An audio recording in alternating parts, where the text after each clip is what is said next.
absence of credible off-takers. We expect that close to 250,000 jobs would be created for improved gold mining operations. Improved mining operation could lead to the generation of over $500 million United States dollars annually in royalties and taxes. These developments will also help in improving our foreign reserves by enabling the Central Bank of Nigeria to increase the amount of gold in its reserves. And given the expected gains from increased gold mining operations to the Nigerian economy, the Buhari presidency is reassuring the nation that the government will continue to do its very best towards promoting policies and programs that will engender economic growth and job creation. Presently, we had to take this gold that's been aggregated out of the country for refinement. The ministry has licensed 2 private sector participators in gold refinery. For those who feel that the only way they analyze Nigeria is to say, oh, what is the price of crude? They will now begin to see that at this time when the price of crude is low and the price of gold is rising, that the Nigerian economy remains strong, Nigerian economy remains resilient to withstand the exogenous shock that we see around us today. And I believe this is an initiative that will see us do more individually and collectively to boost gold production. I would say it's not yet mission accomplished, but with its vision established, we know where we're going, and we have started the journey, and we're going at a very fast speed, and I hope that this will translate into a better life. The contributions of the mining subsector to the economy rose from 0.03% in 2012 to 0.8% at the moment due to the financial intervention by the Buhari administration. And with the artisanal gold mining development initiative, Nigeria's economic well-being can only be enhanced. From the State House, Adamu Sambu, NTA News. Let's look at bilateral ties. President Muhammadu Buhari has described as highly beneficial and worthy of sustaining the strong bonds of friendship between Nigeria and Pakistan, characterized by extensive military-to-military engagement. This was at the virtual farewell meeting with the outgoing Pakistani High Commissioner to Nigeria, General Waqar Kingravi. Again, State House correspondent Adamu Sambo has that story. Good afternoon, Mr. President. President Muhammadu Buhari described Nigeria-Pakistani relationship as not only wide but far-reaching. He singled out the area of military cooperation between the two countries, describing it as mutually beneficial. He particularly appreciated the Pakistani military training of the Nigerian army. The president commended the outgoing envoy for strengthening the relations in the area of economic cooperation. Ambassador Kingravi had thanked President Buhari and indeed Nigerians for what he called the fruitful, enjoyable and educative tour of Nigeria. He pledged his country's willingness to provide further military support to combat insurgency as well as promote all other causes dear to the country. From the State House, Adamu Sambo, NTA News. Ngozi Okonjo-Iweala said if elected Director General of the World Trade Organization, she would ensure that the United States remains in the fold of the global trade body, rejuvenated and to be the organization that needs to be for the 21st century. Haman Jabani monitored the media conference where Ngozi Okonjo-Iweala addressed on her vision and candidature for the Director General of the World Trade Organization. 8 candidates have been nominated by their respective governments for the post of WTO Director General.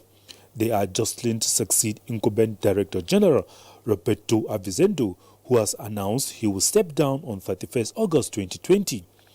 Dr. Ngozi Okonjo-Iweala is among the 3 Africans seeking to hold the position. She spoke on issues ranging from trade implications of COVID-19, challenges of micro and small and medium enterprises, e-commerce, and fostering relationships among member countries. She said that trade is important for the 21st century. It is important for prosperity. It is important for resilience. It is important for sustainable growth. And the WTO is at the right heart of this. Therefore, we want to rejuvenate and reform the WTO to be the organization that it needs to be for the 21st century. I'm qualified to lead, and I have all the attributes.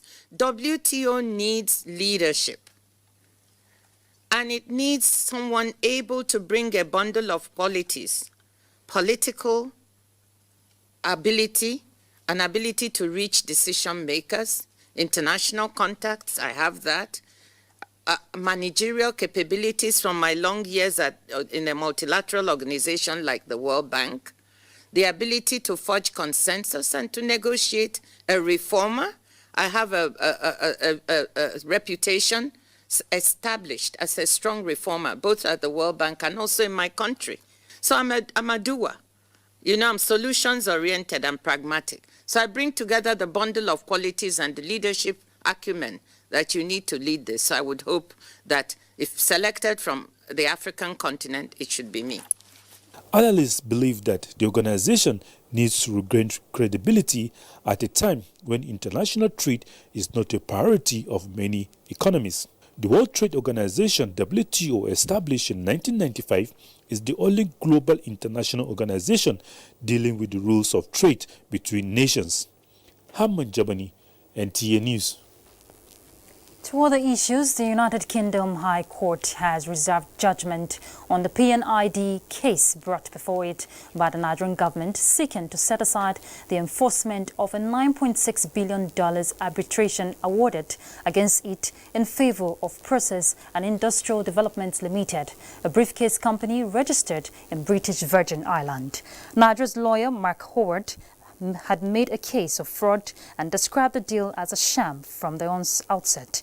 He said the gas supply purchase agreement under which PNID was to build gas processing facilities in Cross River State and the government was to supply wet gas up to 400 million standard cubic feet per day that will be processed to generate electricity was a grand scheme conceived by an Irish-Nigerian government officials to defraud the country.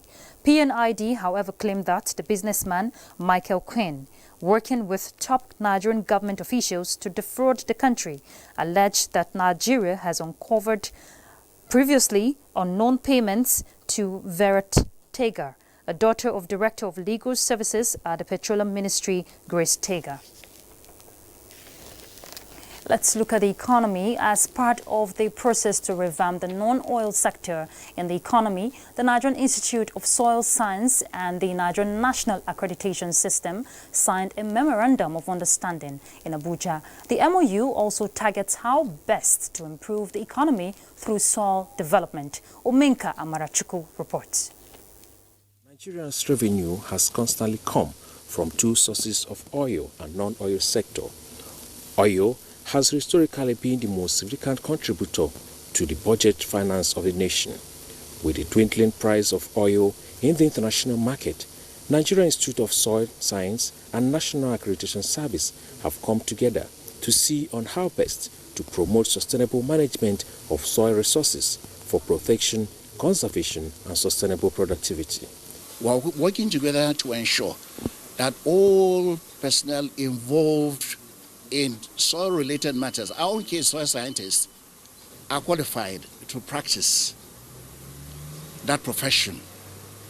Because the soil scientists are the ones that make, just like doctors that recommend drugs for patients, we recommend soil treatment so that the soils will support the crops to produce nutritious food.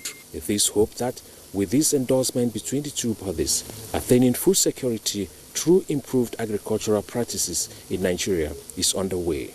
In Abuja, Umenka Machuku, NTA News. Joining me in the studio for in-depth analysis into the Memorandum of Understanding to the quality culture in Nigeria's economy is the Director General of Nigerian National Accreditation Service, Mr. Celestine Okanya. Thank you very much for joining us, Mr. Okanya. Thank you for having me. Okay, now when we talk about the Memorandum of Understanding today that Nigeria National Accreditation System signed with the Nigerian Institute of Soil Science, what is the significance of this? The MOU that we signed, that NINAS and National Institute for Soil Science signed, is significant to our development because every operation of the National Institute for Soil Science require their compliance to international standard. And this includes the process through which they certify or license their soil scientists, or the process through which they generate data and information that is applied for policy making or for commercial use by the farmers or those investors in agriculture. Those processes all require some compliance with the international standard. Also, you might know that fertilizers and every other thing that is applied directly to the soil is supposed to be certified or inspected for safety of our environment and the soil by the Institute of Soil Science. That process is also requires our own accreditation. So NINAS is signing the MOU to ensure that all the processes of National Institute for Soil Science complies with the international requirements, international standards. That is significant. Okay, so how would this contribute to the economy? This particular relationship will contribute a lot to the economy because, like you already said, we are diversifying our economy, and one place that Nigeria have turned to is the soil, because most of the agricultural thing that we do, especially the crop farming, depends on the soil. So if we have a well-functioning National Institute for Soil Science that provides a well-managed data and information that farmers use, we'll have more yield in our agriculture. We have a better soil that is well preserved by avoiding some dangerous chemicals to the soil, and we have better fertilizers that are fit for particular soil. So services from National Institute for Soil Science is very important to our yield as a country that depends to some extent on agriculture. Okay. And if we do well in agriculture, we'll have more money to deal with from non-oil sector. Definitely. But what are the core role of NINAS in terms of a national quality infrastructure? Do we have a national quality policy approved? Yeah, well, I'll answer the last one. The national quality policy is already validated since November 14th of 2019. The Minister for Industry, Trade and Investment, I am aware, is working very hard now to get it approved by the Federal Executive Council. So we might be hearing a good news on that very soon. Then on the role of NINAS on quality infrastructure is very simple. Ours is to ensure that every conformity assessment body, and that means laboratories, certification bodies, inspection bodies that operate within Nigerian economy, that all of them are competent and they are impartial in their dealings with the producers or consumers. So our role is to attest to their competence and impartiality. That's what we call accreditation. And this is very important because this is what builds the confidence of our trading partners from other countries to accept our goods and services. All right. Thank you very much, Mr. Celestine Okanya. Thank you for your contribution. Thank you. All right. Anything certainly that would improve the economy is what we hope for. But let's take a break. We'll be back shortly. Stay tuned.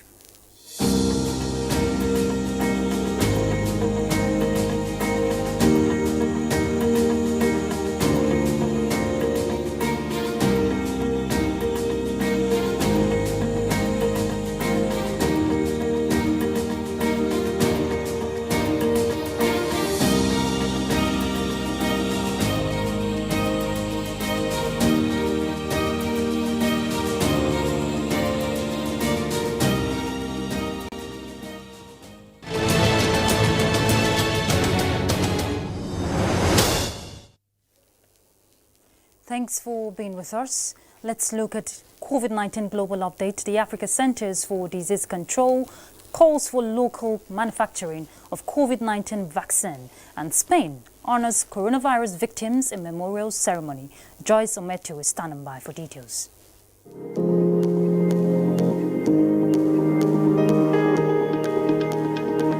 The spread of COVID-19 in Nigeria continues to rise as cases near 35,000. The Nigeria Center for Disease Control on Wednesday said 643 new cases and 6 deaths were recorded, having carried out a total daily test of 12,707 samples across the country. The agency noted that the new cases were reported from 19 states and the Federal Capital Territory, taking Nigeria's total number of infections from the virus to 34,259, with 13,999 recoveries and 760 deaths. As the first wave of the coronavirus pandemic continues across Africa, the head of the Africa Centers for Disease Control and Prevention has said the intellectual property from any effective vaccine should be made available for local manufacturing and swifter distribution. John Nkengason also told reporters that Africa's 1.3 billion people have all kinds of differences in genetic makeup and calls for a full participation in vaccine trials. The health agency says Africa now has 648,445 cases, 14,052 fatalities, and 337,037 recoveries. In the meantime, Spain's King Felipe has led a ceremony in Madrid to honor those who have died in the COVID-19 pandemic in the country. The memorial in the capital, Madrid, was attended by some 400 guests, which included high-ranking EU officials and the head of the World Health Organization. Several relatives of victims and health workers were also in attendance. And statistics published by Worldometer as at 6 p.m. local time says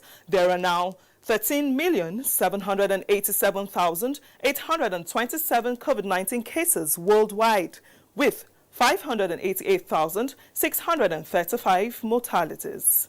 And that's it from here. Many thanks for watching. I am Joyce Ometu.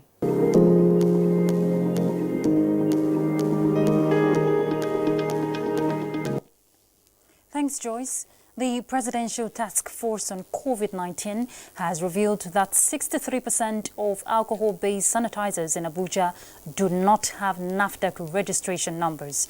This it attributes to the outcome of a survey conducted by the Nigerian Institute for Pharmaceutical Research and Development. This was made public during its daily media briefing in Abuja. The task force warns against the manufacture and sale of substandard goods, which could further endanger lives amidst the pandemic.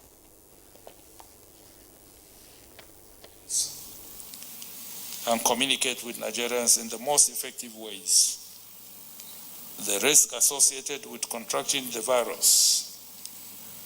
We shall also remind you always to comply with the non-pharmaceutical measures put in place.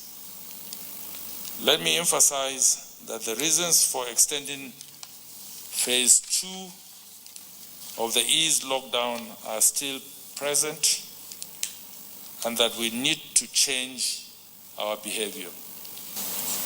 As the numbers continue to rise in this phase of community transmission, Nigeria, like most other countries, has hardly any other tool left than to focus on the value of non-pharmaceutical measures for prevention. Chairman of the Presidential Task Force on COVID-19 and Secretary to the Government of the Federation, Boss Mustafa, appealed to some dignitaries who breach laid-down protocols at the airports to lead by example. He sympathized with the medical profession over the death of Professor Lawson following complications of COVID-19, as well as families of all victims.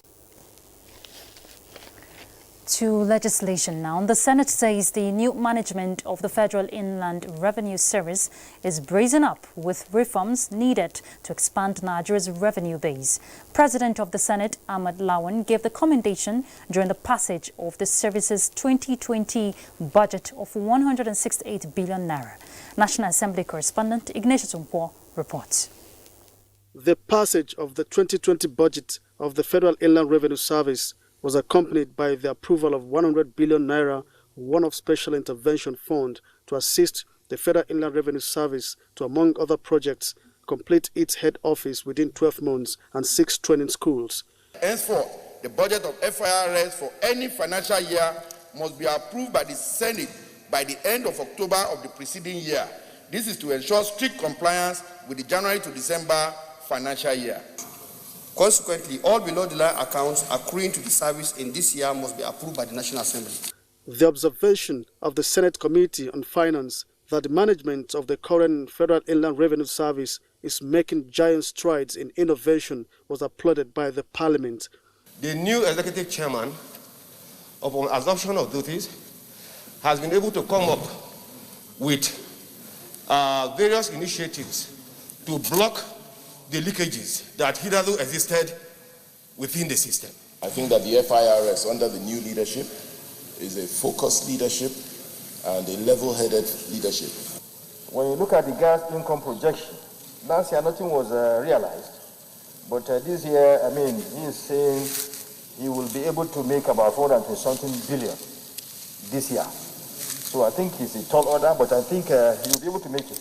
And I also want to commend the new management of the Federal Inland Revenue Service for the efforts they are making to reform the service for better, effective and more efficient performance. The Senate recommended the digitization of all processes in the administration tracks in Federal Inland Revenue Service. From the National Assembly, Ignatius Nkwo, NTA News. Still staying with the legislature, the House of Representatives has issued a warrant of arrest on the acting managing director of the Niger Delta Development Commission, Professor Daniel Ponde, and members of the Interim Management Committee. This is in response to his walking out on the investigative hearing by the House Committee on NDDC. The committee is investigating allegations of financial malfeasance at the NDDC. Minutes into the commencement of the hearing, the acting managing director staged a walkout.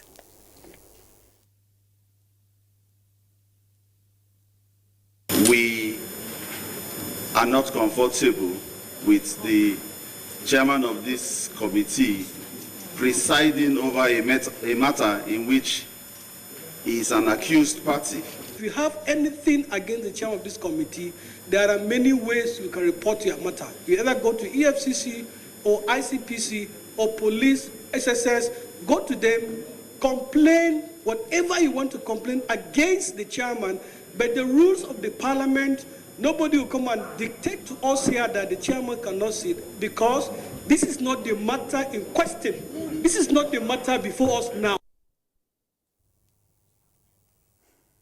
Let's talk sports. COVID-19 continues to affect global sports. Tamara Ebiwe brings us more on Sports Update.